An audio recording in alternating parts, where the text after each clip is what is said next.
What's going on, everybody? It's your boy Burgandy Boss here with another episode of the Burgandy Boss podcast. And this is not really going to be an official episode, this one. I just wanted to kind of hop on here and talk about Black Monday and the end of the football season and, some of the stuff that happened on Black Friday. This is more of a NFL video. It's not really a Washington video. So this will just be on the YouTube. It won't be on Anchor or Spotify or Apple Podcasts or anything. I leave that for just my Washington content. So here we go. We're going to talk about it. And the first opening happened in the middle of the season this year that everybody and their brother knows about. Jacksonville is the first head coach opening. And sorry, I should get into this first.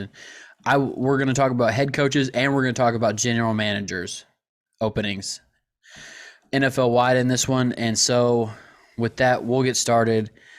Jacksonville is the first one. They did theirs mid-season. They got rid of Urban Meyer. They said this is not the guy, that he is not it. I don't know what the right answer, but this one is not. So they said, Urban, get your clown little tail on out of here. We'll talk to you later.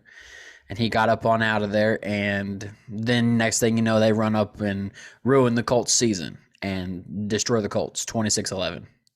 And it wasn't even that close. The next opening came early in the morning, or it might even have came Sunday night. And it was Denver. Denver decided to let go of Vic Fangio. There was, quite a few rumors that he could be let go, or, they could bring somebody else in. And they did. They got rid of Vic Fangio. He is no longer in Denver. They've already got interviews I've seen scheduled with Dallas defensive coordinator Dan Quinn and Dallas offensive coordinator Kellen Moore.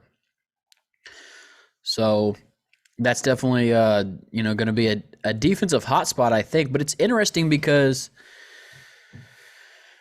a lot of these teams, when they hire new guys, they'll flip-flop. But I'm not so sure Denver does that. I think they go back on the defensive side since they've got such a strong defense.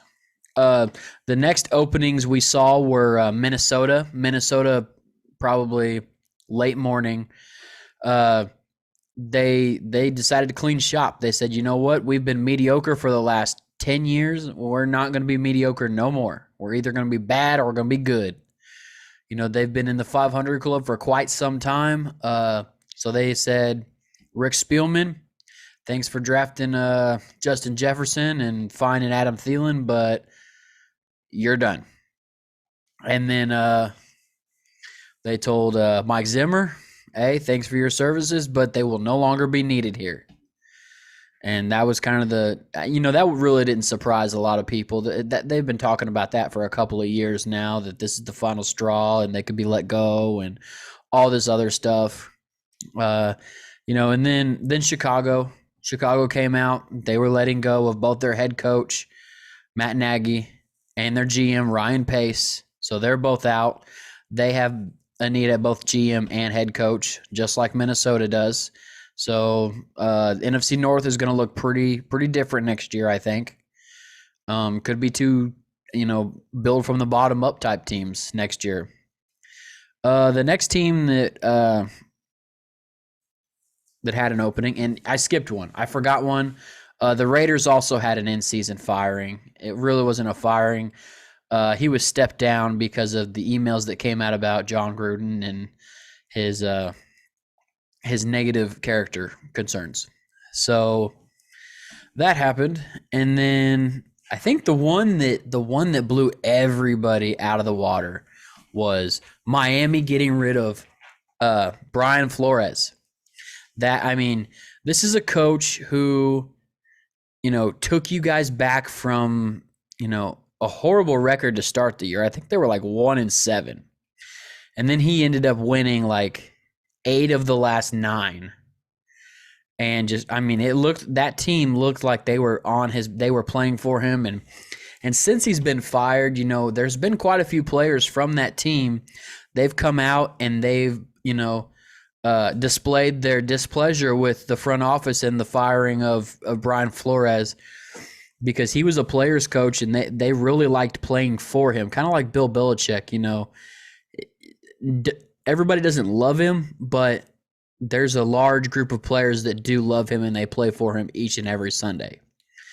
So it didn't really make sense, but I have heard a lot that it was a power struggle in the front office. I've heard that Brian Flores really wasn't keen on Tua Tagovailoa, and the front office, they traded up to get Tua, and they sold out for Tua, and they kicked Ryan Fitzpatrick out of town for Tua, and Flores really wasn't even for benching Ryan Fitzpatrick for Tua. Like, he wanted to keep Ryan Fitzpatrick as the starting quarterback, and the front office said, nope, we're going to start Tua. Tua's our quarterback from here on out. That's that. And so that, that's really where the rift starts. And personally, I probably would have chose Brian Flores because Chris Greer has been there a lot longer. And, I don't know if you guys realize this or not, but before Brian Flores got there, the Dolphins were bad. Chris Greer was there before. Chris Greer's been there since like 2000. And they've been bad. And they've struggled. And so I know a lot of Dolphins fans are really, really displeased. My dad's one of them. He's a huge Dolphins fan. And I texted him yesterday. I was like, Brian Flores fired, ? He was like, dumb, all caps, dumb. I was like, and, that's how most Dolphins fans I've talked to feel. Like, they're like, what is Stephen Ross doing? But, Stephen Ross going to do what Stephen Ross does. All those NFL owners are like that. I'll admit it. We have a bad owner, too. Daniel Snyder. Like, he's going to do what Daniel Snyder wants to do. So, that sucks. And then the Giants, they had Dave Gettleman. He stepped down. It really wasn't like a step down thing. Like, they're like, listen, either you retire or you're fired. Like, that's it. And he's like, well, I guess I'll retire. And, Dave Gettleman's been doing this a long time, and he gets a lot of flack, for being a bad general manager. I don't really know. He just has a knack for the trenches, really. Howie Roseman is really one of the worst general managers I could think of. Receivers coming to mind. You got J.J. Arcega-Whiteside over like DK Metcalf and Terry McLaurin and guys like that. And then you've got Jalen Reagor over Justin Jefferson and some of the other receivers that were still available in that draft. And it's like, you did it again. Like, there's a common thread here. You've done it multiple times. You obviously do not have a very good eye for wide receiver talent, sir. You might think about handing that off to somebody else. So that's what's going on in the NFL. Those are your vacancies. I also I wrote down some guys who are potential head coach hires. These are guys that are likely to get the jobs that these other guys have been fired from. And I'll give some teams, that might be good fits for this guy or this guy could go to. So my first candidate is Matt Eberflus. And I believe they're not alphabetical, but these are just in a random order. There's no like top to bottom to this. These are just general. The first one is Matt Eberflus. He is currently the defensive coordinator of the Indianapolis Colts. He's been there for a couple of years now. He's likely to get hired, I believe, because he interviewed multiple times last year with the Jets and Texans for their head coaching spots. And a team that I think he could go to, the Raiders make a lot of sense for him, or Minnesota for him. And I know I talked earlier about how teams kind of flip-flop, but, the Raiders, I don't know. He just seems like a Raider head coach. Matt Eberflus does. Even though Minnesota is getting rid of a defensive coach and Matt Eberflus is a defensive-minded coach, it just seems like a good fit, I guess. I don't know. All right, the next coach I've got is Eric Bieniemy. Eric Bieniemy is a coach who is the offensive coordinator for the Kansas City Chiefs. He comes from the Andy Reid coaching tree, obviously. He's kind of been looked at as a a big time head coach candidate for the last couple of years, and for whatever reason, he just hasn't gotten the opportunity to be a head coach. So, but I think this is the year. I think this is the year he gets hired somewhere. And where? Well, I think Chicago is a big spot he could land, even though they just went through an Andy Reid disciple and it didn't work out. But another spot I think would be big time is Jacksonville. Jacksonville, because they've got, I definitely think Jacksonville is going to go young offensive mind, and there's plenty of them on my list. But I think they're definitely going young offensive mind. They want to build that offense around Trevor Lawrence and push that offense to the top, and then just hopefully build the defense along the way. My next guy is Joe Lombardi. He is the offensive coordinator for the LA Chargers. He comes out of the Sean Payton coaching tree, so there's that. And also, yes, and that name might sound familiar to y'all, and if it does, that's because he's the grandson of Vince Lombardi, the world-renowned, famous head coach who was the head coach of the Super Bowl winning Packers in the 60s. He's interesting. And now I also understand, I want to put this out there, that not all of these coaches will be hired. So even though I'm saying where I think they could or could not go, I also think that some of these guys are not going to have a job because there's going to run out of spots. I mean, there's only 6 openings, and I've got probably 12 guys on my list. So half the list probably isn't going to get one of these head coaching jobs, is what I'm saying. So Joe Lombardi. Now, Joe Lombardi is kind of interesting. As I stated, he comes from that Sean Payton coaching tree. But I think if Joe Lombardi gets a job, he's going to either go to Denver or Jacksonville. But don't rule out the Raiders. That's all I'm going to say about that. You look at history, you look at things like that, and he's proven that he can develop young quarterbacks and work with them. So keep that in mind. The next guy on our list, Byron Leftwich, which, if you remember, he is one of the young minds in the NFL, one of the hot young minds, because not that long ago he was playing in the NFL. He played for the Jacksonville Jaguars for the most part. He is currently the offensive coordinator of the Tampa Bay Buccaneers. He comes from the Bruce Arians coaching tree. He followed him over. He coached with him when Bruce was in Arizona and followed him over to Tampa Bay. And they've had nothing but success since they've been in Tampa. He was actually a head coach candidate last year when he was still the coordinator after that first year where they had Tom Brady and they went to the Super Bowl. And that's something that I think could haunt him, because I think there's going to be some front offices that say Tom Brady was a coach on the field and that really it wasn't him, that he needed to do something to separate himself. And so it's probably going to take a little bit to prove that he deserves a head coaching spot, similar to Eric Bieniemy, because these coaches that have great quarterbacks under them, a lot of people in front offices feel, well, it was the quarterback doing the work, not the coordinator. So next on the list, though, is a proven coordinator, is a guy who has developed a young quarterback, and I don't think he's going to have that same problem. The next guy on my list is Buffalo's offensive coordinator, Brian Daboll. And he's been a head coaching candidate for a couple of years now. Every time that something gets brought up about new head coaches or a new guy that could go to a new spot, Brian Daboll's name seems to come up. He's kind of a retread type guy. Look for him to go to Minnesota or Miami. He's already got interviews with Miami, so it would not shock me to see Brian Daboll go to Miami.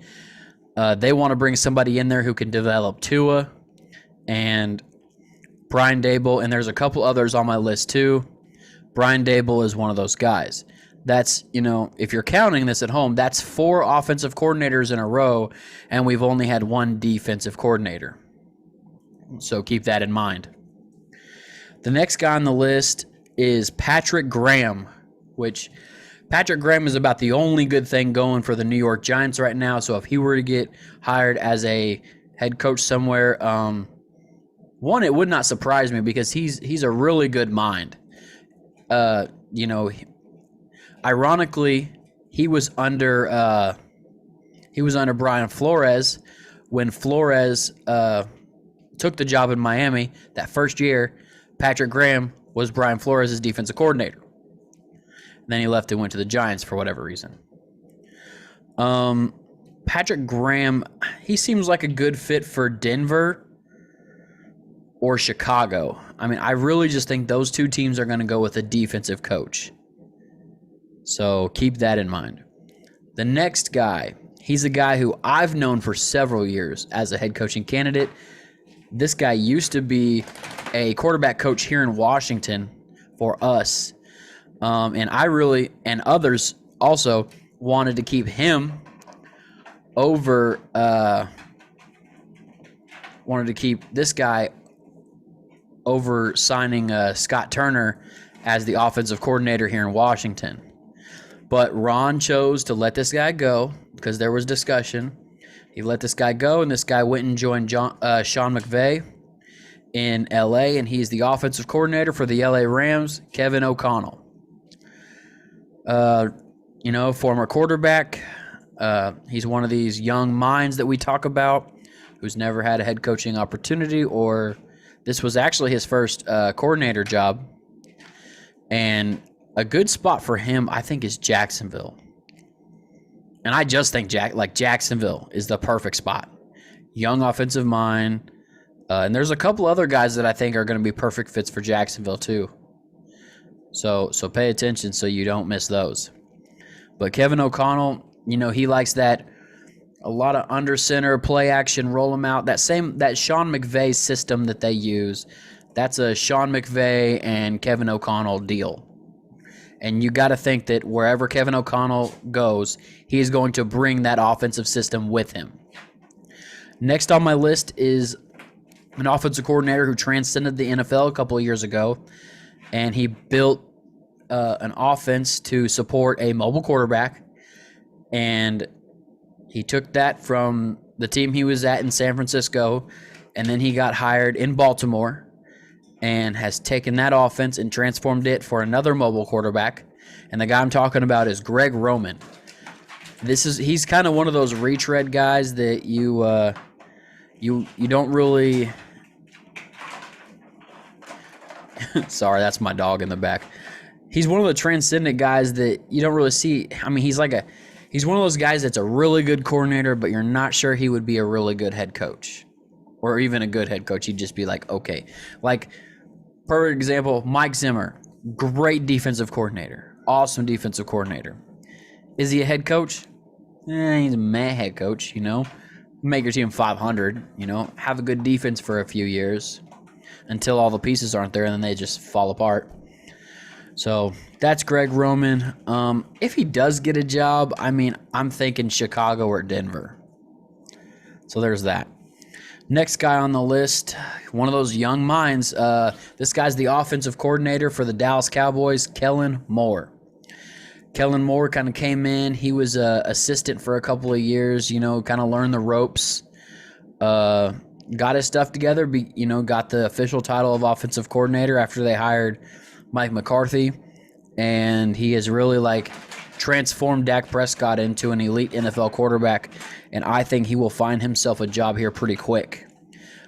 He's a guy I think either goes to Jacksonville or Denver's the other one I think he could go to.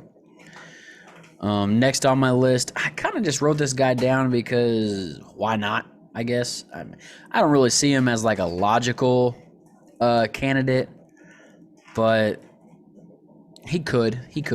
And this guy is Don Wink Martindale, the famous defensive coordinator for the Baltimore Ravens. And he kind of gets, thrown in the fire every year or two, and he just, I don't know. I mean, he has a very unique defensive system, and it seems like it doesn't matter who he has out there on the field. He makes his defense work for him, and he does a really good job coaching defense. He's kind of one of those guys. I'm like, he's probably he's a grade A defensive coordinator, but probably like a B minus C plus head coach. One of those type of guys. Jim Harbaugh is my next one. And I kind of just threw Jim Harbaugh out there because every year we have a college head coach that we talk about for like a month who could come to the NFL and, be a head coach. And, well, the last guy that tried that, it didn't work out so well. He made it about 8 games and then was fired. But shout out Urban Meyer. As you all know, I'm a Florida fan, so shout out Urban Meyer. Trash. Clown. With John Harbaugh, Jim. I'm hearing a lot of rumors that it's him to Miami. And the only logic I see is young quarterback. Stephen Ross is a Michigan grad. Harbaugh coaches at Michigan currently. It's possible. It's definitely possible. So he's the last coach on my list. I kind of just wanted to run through and talk about a couple of the firings that were made, on Black Monday, and kind of get that out there and give you guys some more content, because it's gonna be far in between when we get content starting from here, and the playoffs got going, so we'll be working on the playoffs. I'll probably be doing videos on Saturday and Sunday night recapping the playoff games. I was going to do GM candidates too, but GM candidates are so hard to predict. You got so many teams that just promote within, and then other teams that go steal other guys, GM guys and ex-VPs and stuff like that. And so I wasn't even going to try to put GM candidates up there. Sorry if you're a Minnesota Giants or Chicago fan that was waiting for that part, but that is not what's going to be part of the program. They're just too hard to predict, in my opinion. It's like last year when they talked about bringing a GM into Washington. I started looking up names like crazy, and they had 15 names that I looked at, and it ended up not being any of those guys on that list. It ended up being Martin Mayhew. I seen when they called the two Ryan Cowden from Tennessee, who's their vice president of football operations or something. Brought him in, and then they brought Martin Mayhew, and then a couple hours later it was announced it was Martin Mayhew, and I was like, so now I got to go research and see where he's been and what he does and how he drafts and all that other kind of stuff. So, and then they brought in Marty Herney. I was like, well, okay, what is his job? As long as he's not running cap. But anyways, that's the end of my rant talking about GMs and whatnot. Any crazy news happens, I'll try to hop on here and make a video about crazy news and all stuff that's going to happen. When we get closer to free agency, I'll do a free agency video kind of talking about where I think some of the guys will go, and and even before that, I'll do a franchise tag video, who I think each team is going to franchise tag. So we'll have content this off season, and it'll be here. Hopefully, I'm trying to get more views on the channel, more subscribers. So, tell all your friends and tell everybody about the Burgandy Boss podcast and everything that we got going on over here and working on draft stuff. It's gonna be full of content all off season, all summer. So with that being said, I'm gonna get out of here. It's your boy Burgandy Boss.